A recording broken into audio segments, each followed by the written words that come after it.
about comics. Let's talk about comics. Let's talk about comics. Let's talk about comics.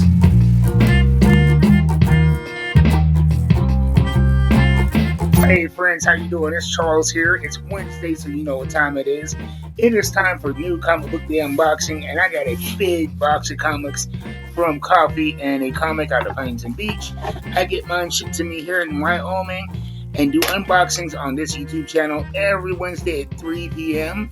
I open the box always on screen so you can see how safe and secure everything will be shipped when you order from Coffee and a Comic at coffeeandacomic.com.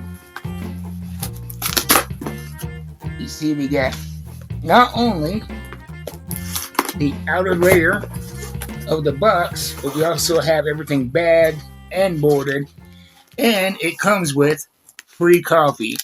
We always start with the coffee. This is a Brazil single origin coffee. They grind and package it all, and they give you free coffee with every purchase if you walk in at Huntington Beach or order online like I do. And this is a good size order this week.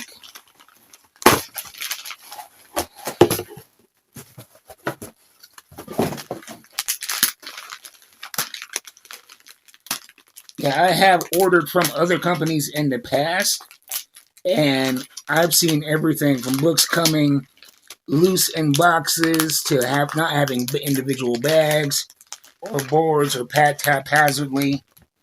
But I have never had an issue with safety or damage from the weather with Coffee and a Comic. So I can get into the dang bag this week.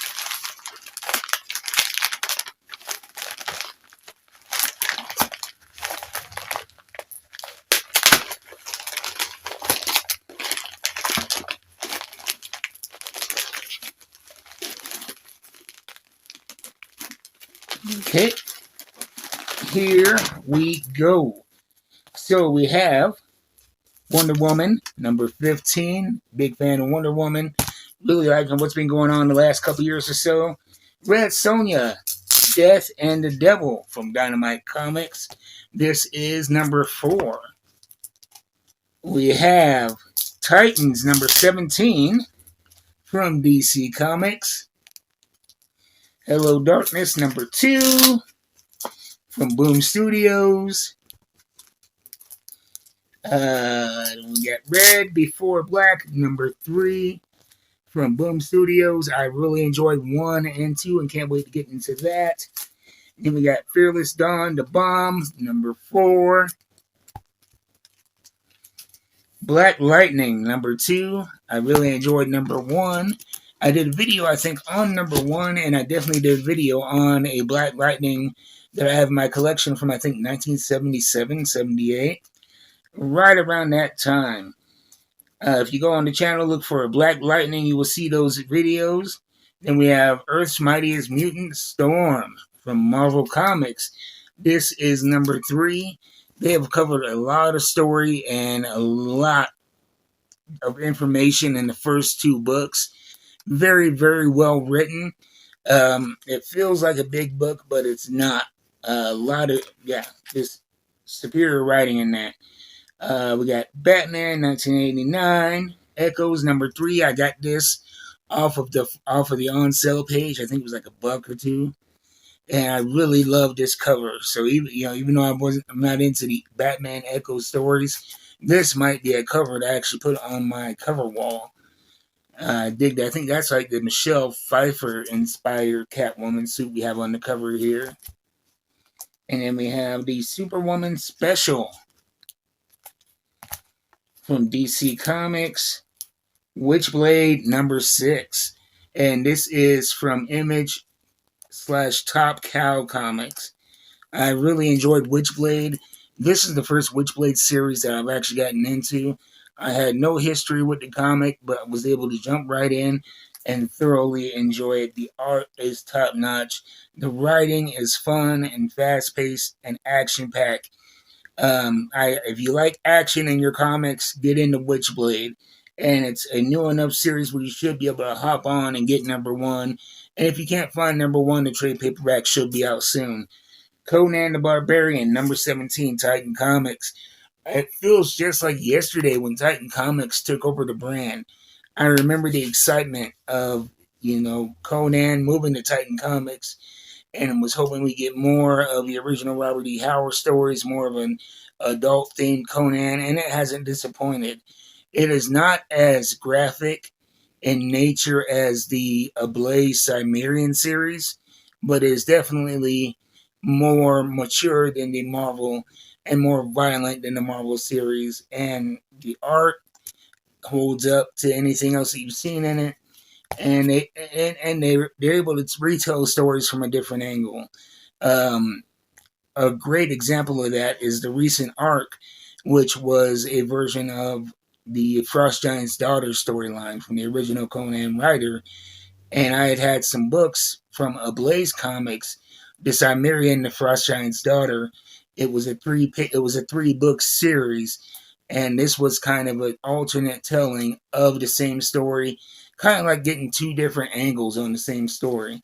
So I definitely suggest checking that out as well. She, the Return of the Warrior, number 2. This is the revival of, I think, like a 15-year-old series. And it's cool because what they did is they started out number 1 as if the 15 years that have been in between the runs have also been what has happened with the character. It's aged in time. And so we're catching up with this character 15 years later. She's now a mother and, has matured that much more. Very cool writing and concept, and I really enjoyed number 1. Hilltown, number 2, from Execution Posse Holdings. This one blew me out of the water. It is a great underworld action-packed type mob story featuring men here. At the end of the last issue, spoilers, you can fast forward about 10 seconds or so if you don't want spoilers. I'm going to ramble, give you some time to fast forward. And, okay, so if you see this hand, I'm giving the spoiler. Men was shot in the head at the end of the last issue. Shot the protagonist in the head. Yeah, here she is. I'm excited to see what happens here. Is she going to be resurrected? Is it going to be something like, I don't know. I'm excited about it. We're almost to the end here. We're at our last 2 books. We have, Heatseeker, Combustion, A Gun Hunting Stories, number 2. And this is from Titan Comics.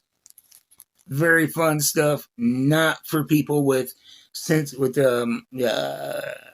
adult theme. There's lots of violence and nudity in the book, but it's also a great action story piece. And then we have Laura Kinney, Wolverine number 1. I got introduced to this character from NYX, the new younger X-Men story that takes place in New York. And I'm excited to see what they do here with Laura Kinney as Wolverine. So that's what I got for this week. I'm not going to get too much sleep. Good thing I got this free coffee from Coffee and the Comic to keep me awake while reading all these damn books. And if you want to check out Coffee and the Comic, you can find them at www.coffeeandthecomic.com. I'll put it right down there. Great service, and one thing they did is very cool is if you are a big spender like myself that buys books weekly, which, let's face it, if you're watching this channel, you're likely a nerd that loves comics, so you drop dime on them books. I pay $23 a month for a shipping subscription, and I get a box sent out per week. In my previous buyer, I was spending anywhere from $6 to $10 per order on shipping, and so we're looking at $25 to $30 a month that I was spending. And that's if it was, in the summer, it could go up more just on shipping. But with Coffee and the Comics, I pay my one-time shipping subscription per month, $23, books every week. Go check them out, and I will see you next time. Until then, keep reading them books. I'm out.